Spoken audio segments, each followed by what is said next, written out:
జ్యోతిష శాస్త్రం అనేది కేవలం నక్షత్రాల గమనాన్ని చెప్పే విద్య మాత్రమే కాదు. ఇది మానవ జీవితంలోని నిగూఢ రహస్యాలను వెలికితీసే ఒక దివ్య చక్షువు. ఈ నివేదికను చూస్తున్నవారు లేదా వింటున్నవారు ఈ విషయం యొక్క లోతును మరియు శాస్త్రీయతను పూర్తిగా అర్థం చేసుకోవడానికి ఈ విశ్లేషణను ఆద్యంతం గమనించవలసిందిగా కోరుతున్నాను. ఇది కేవలం సమాచారం మాత్రమే కాదు, మన జీవిత గమనాన్ని నిర్దేశించే ప్రాచీన విజ్ఞాన సారం. ఈ విశ్లేషణ చివరలో మీకు కలిగే అవగాహన మీ జీవిత దృక్పథాన్ని మారుస్తుందని ఆశిస్తున్నాను. భారతీయ సనాతన ధర్మంలో జ్యోతిష శాస్త్రాన్ని వేద చక్షువు అని పిలుస్తారు. వేదాలు జ్ఞానాన్ని ప్రసాదిస్తే ఆ జ్ఞానాన్ని ఆచరణలో పెట్టడానికి అవసరమైన కాల నిర్ణయాన్ని జ్యోతిష్యం అందిస్తుంది. ఒక శిశువు జన్మించినప్పుడు ఆ శిశువు భవిష్యత్తును నిర్ణయించే క్రమంలో జ్యోతిష్కులు పాటించవలసిన 3 ప్రధాన నియమాలపై ఈ నివేదిక కేంద్రీకరిస్తుంది. మొదటిది జన్మకాల సంస్కారం, రెండవది ఆయుర్దాయ నిర్ణయం మరియు మూడవది 12 సంవత్సరాల వరకు జాతక ఫలితాలను చెప్పకపోవడం. జన్మకాల సంస్కారం. జ్యోతిష శాస్త్రంలో ఫలిత నిర్ణయం అనేది గణితంపై ఆధారపడి ఉంటుంది.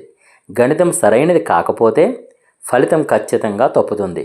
ఒక శిశువు భూమిపై పడిన క్షణమే ఆ వ్యక్తి యొక్క జన్మకాలం. కానీ ఈ కాలాన్ని నిర్ణయించడంలో అనేక భౌతిక మరియు సాంకేతిక ఇబ్బందులు ఉంటాయి.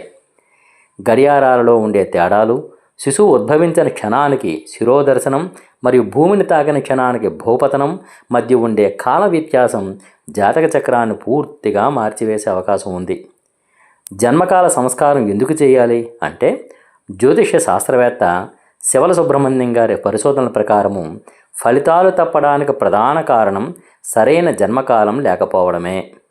ఒక నిమిషం లేదా సెకను తేడా కూడా లగ్నస్ఫుటాన్ని, ముఖ్యంగా నవాంశ వంటి వర్గచక్రాలను మార్చివేస్తుంది. లగ్నం అనేది జాతకానికి ప్రాణం. లగ్నం మారితే ఆ జాతకంలోని గ్రహాల స్థానాలు, వాటి బలాబలాలు మరియు దశాకాలాలన్నీ మారిపోతాయి. జన్మకాల సంస్కారం అనేది జ్యోతిష్కుడు తన గణిత ప్రావీణ్యంతో కొన్ని సూత్రాల ఆధారంగా చేసే శుద్ధి ప్రక్రియ. దీనిని అర్థం చేసుకోవడానికి ఈ క్రింది శ్లోకాన్ని ఒక్కసారి చూద్దాం. విధాత్ర లిఖితాయా సౌ లలాటే క్షరమాలిక దైవజ్ఞస్థం పటేద్వ్యక్తం హోరా నిర్మల చక్షుష. బ్రహ్మదేవుడు ఒక వ్యక్తి యొక్క నుదుటిపై వ్రాసిన అక్షరమాలను జ్యోతిష్కుడు హోరాశాస్త్రం అనే నిర్మలమైన నేత్రంతో చదవగలడు. అయితే ఆ నేత్రం నిర్మలంగా ఉండాలంటే దానికి పునాది అయిన జన్మ సమయం అత్యంత ఖచ్చితంగా ఉండాలి. జన్మకాల సంస్కారం చేయకుండా జాతకం వ్రాయడం అంటే పునాది లేని ఇల్లు కట్టడం వంటిది. సంస్కార పద్ధతులు మరియు వాటి ప్రాముఖ్యత, జన్మ సమయాన్ని సరిచూడటానికి తత్వశోధన, కుందస్ఫుటం, గురుచంద్ర స్థితి వంటి అనేక పద్ధతులు ప్రాచీన గ్రంథాలలో వివరించబడ్డాయి. ఇవి కేవలం గణితం మాత్రమే కాదు, ప్రకృతిలోని పంచభూతాల తత్వానికి మరియు మానవ జన్మకు ఉన్న సంబంధాన్ని నిరూపిస్తాయి. తత్వశోధన పంచభూతాలు అంటే పృథ్వీ, ఆప, తేజో, వాయు, ఆకాశాల క్రమాన్ని బట్టి సమయాన్ని సరిచూడటం. శిశువు యొక్క లింగాన్ని స్త్రీ పురుష ఖచ్చితంగా నిర్ధారిస్తుంది. కుందస్ఫుటం లగ్నస్ఫుటాన్ని 81తో గుణించి వచ్చే నక్షత్రాన్ని జన్మ నక్షత్రంతో సరిపోల్చడం. సెకండ్ల స్థాయిలో సమయాన్ని ఖచ్చితం చేస్తుంది. వర్గచక్ర శుద్ధి, నవాంశ, దశమాంశ వంటి సూక్ష్మచక్రాల ద్వారా సమయాన్ని నిర్ధారించడం.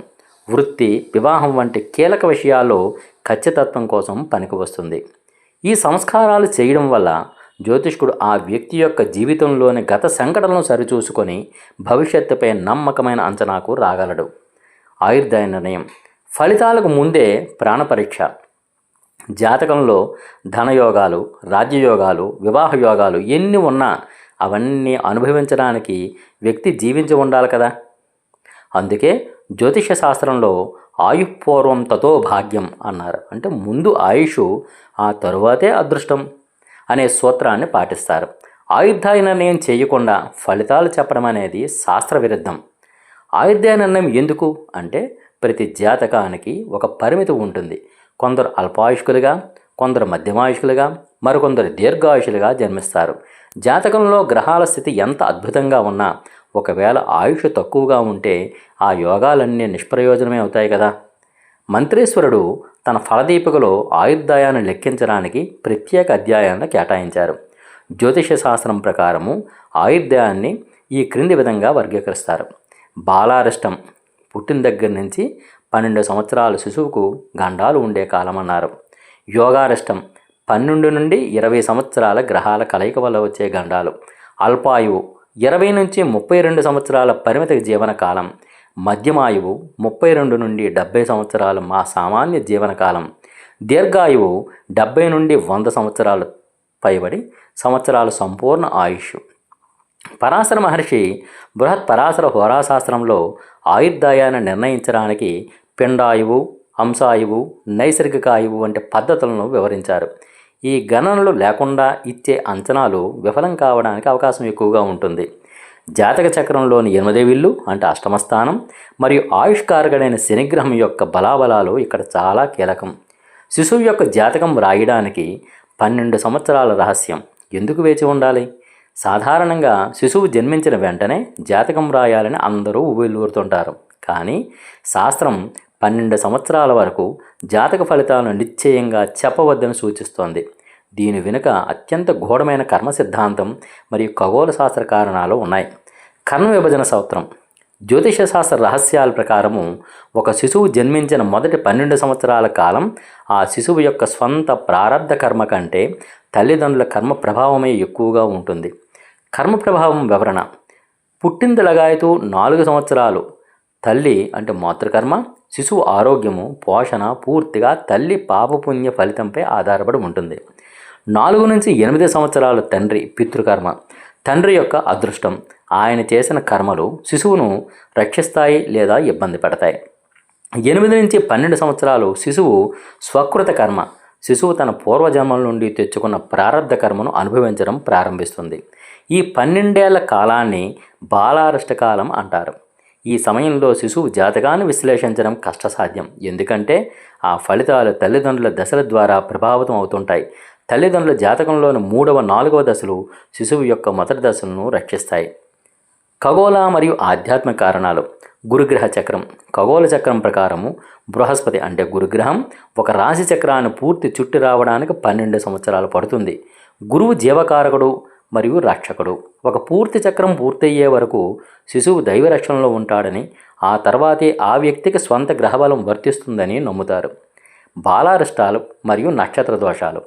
12 ఏళ్ల వరకు జాతకం రాయకూడదు అన్నప్పటికీ శిశువు జన్మించిన వెంటనే నక్షత్ర దోషాలు ఉన్నాయా లేదా అని చూడటం తప్పనిసరి. ఎందుకంటే కొన్ని నక్షత్ర ప్రభావాలు కుటుంబ సభ్యులపై మరియు శిశువుపై తక్షణమే ఉంటుంది. దీనిని జననకాల శాంతి ప్రక్రియ అంటారు. ఈ దోషాలు ఉన్నప్పుడు 12 ఏళ్ల వరకు ఆగకూడదు. వెంటనే శాంతి ప్రక్రియలు చేయడం ద్వారా బాలారిష్టాల నుండి శిశువును కాపాడుకోవచ్చు. శిశువు ఆరోగ్యంగా ఎదగడానికి జ్యోతిష శాస్త్రం అందించే ఒక అద్భుతమైన రక్షణ కవచం ఈ శాంతి ప్రక్రియలు. జ్యోతిష్ శాస్త్రం అనేది కేవలం అంచనా కాదు, అది ఒక సంపూర్ణ విజ్ఞానం.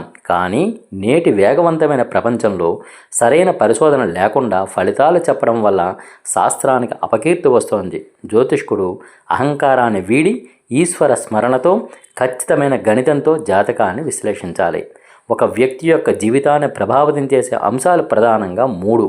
దేశం, ఆ వ్యక్తి జన్మించిన దేశం, అక్కడ పరిస్థితులు. కాలం, ఆ వ్యక్తి జీవిస్తున్న సమయం అంటే యుగం. పాత్ర, ఆ వ్యక్తి యొక్క వ్యక్తిత్వం మరియు చేసే ప్రయత్నం పురుషకారం. జ్యోతిషం అనేది ప్రారబ్ధ కర్మను సూచించే రోడ్డు సిగ్నల్ వంటిది.